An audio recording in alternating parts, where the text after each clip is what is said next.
Welcome বন্ধুরা, আমার মা অন্নপূর্ণা রান্নাঘরে সবাইকে ওয়েলকাম জানিয়ে আজকের ভিডিও শুরু করছি। দেখতে পাচ্ছ এখানে কি নিয়েছি, পোস্ত, সাদা তিল আর কাঁচা লঙ্কা। ওর মধ্যে আমি চীনা বাদাম দিয়ে দেব। দিয়ে আমি এখন সব কিছু একসঙ্গে পেস্ট করে নেব। ততক্ষণ আমি কড়াইতে তেল দিয়ে দিয়েছি, তেলটা গরম হতে থাকুক। আমি পেস্টটা করে নিই মশলাটার। আজকে তোমাদের সাথে দুটো রেসিপি শেয়ার করব।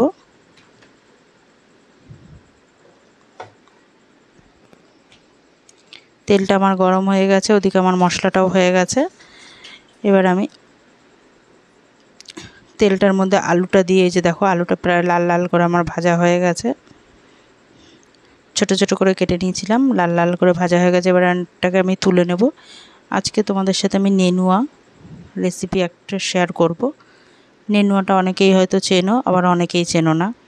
আমি নিজেই জানতাম না সেরকম খায়, যে মানে আমি সেরকম কোনো দিন খাইনি, সেই কারণে। তা একদিন যাচ্ছিলাম এক জায়গায়, তো ভ্যান ভর্তি দেখি নেনুয়া নিয়ে যাচ্ছে। তা আমি তো জাস্ট ওটা তো চিনি না ভালো করে, তা আমি ভেবেছি মানে ঝিঙে। তবে দেখছি না, ঝিঙের মতো লাগছে, মানে ওরকম টাইপেরই লাগে কিন্তু একটু অন্যরকম। তা আমি আমার হাজব্যান্ডকে জিজ্ঞেস করছি এগুলো কী। তার আগে ভেবেছিলাম ভুট্টা, মানে যাই হোক, কনফিউশনের মধ্যে আমি ছিলাম। তো বললো না না, ওই সব কিছুই না, এগুলো হচ্ছে নেনুয়া, খাবা?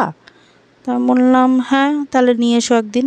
উমা, বলা মাত্র পরের দিন নিয়ে হাজির করে ফেলেছে। তো সেটাই এইভাবে করলাম, যেহেতু আমি কোনো সময় খাইনি, তো কেমন লাগে না লাগে আমি তো জানি না। তো সেই কারণে একটু মশলাপাতি দিয়ে তরিজুত করে করলাম, জানি একদম সবার মুখে লেগে থাকে। দেখতে পাচ্ছ, এই দেখো নেনুয়াটাকে কিন্তু আমি নুন হলুদ দিয়ে ভালো করে কষিয়ে নিয়েছি। এই যে দেখো কীভাবে জল বেরোচ্ছে, যে সেদ্ধ অনেকটা হয়ে গেছে। এবার আমি ভেজে রাখা আলুটা দিয়ে দিচ্ছি।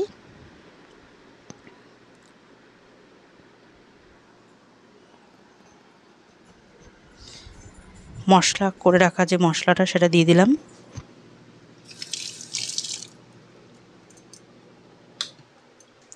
এবার ভালো করে মশলাটা দিয়ে কষিয়ে নিচ্ছি।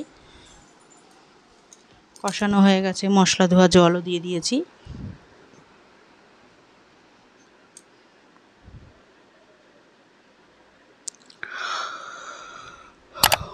নেনুয়াটা কিন্তু আমার হয়ে গেছে। এবার আমি কড়াইটা পরিষ্কার করে নিয়ে আমি আর একটা রেসিপির জন্য এখানে মশলা আমি গরম করতে দিয়ে দিয়েছি শুকনো কড়াইতে। এখানে শুকনো লঙ্কা আর মৌরি রয়েছে।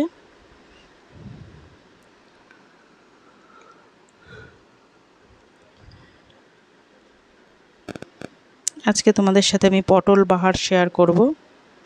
বাহারি পটল যেটাকে বলে, দুর্দান্ত লাগে এই রেসিপিটা। একবার বাড়িতে অবশ্যই ট্রাই করে দেখো। এখন তো পটলের সিজন, বাজারে অনেক পটল পাবে। বাজারে গেলেই মানে প্রচুর পরিমাণে পটল পাওয়া যাচ্ছে।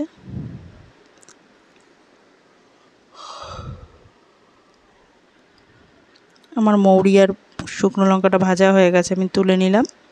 বাদবাকিটা ঢেলে নিচ্ছি। কড়াইটা বসিয়ে দিলাম। এবার তেল দিয়ে দিচ্ছি ওর মধ্যে।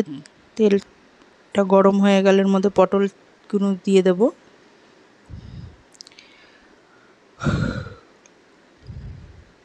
এই যে দেখো পটলে নুন হলুদ মাখিয়ে নিয়েছি। পটলটা ঠিক আমি এরকমভাবে কেটে নিয়েছি।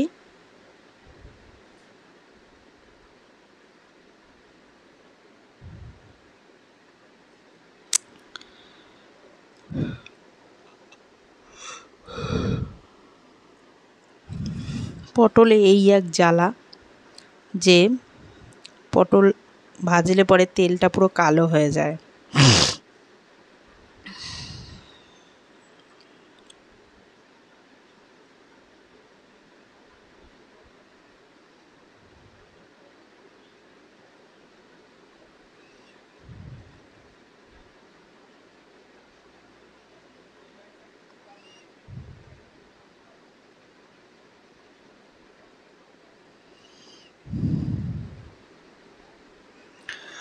পটলটা আমার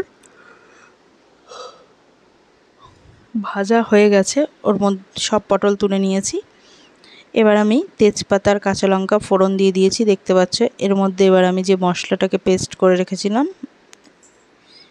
মানে শুকনো কড়াইতে ভেজে নিয়েছিলাম, সেই মশলাটা পেস্ট করে নিয়েছি, সেই মশলাটাকে দিয়ে দিলাম। ওর মধ্যে শুকনো লঙ্কা আর মৌরি আছে।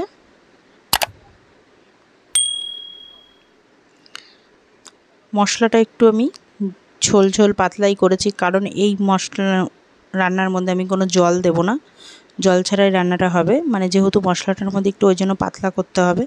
এই যে দেখো, পটল বাহারি আমার পুরো কমপ্লিট, বাহারি পটল। গরম গরম ভাতের সাথে দুটো রেসিপি পরিবেশন করে নেব।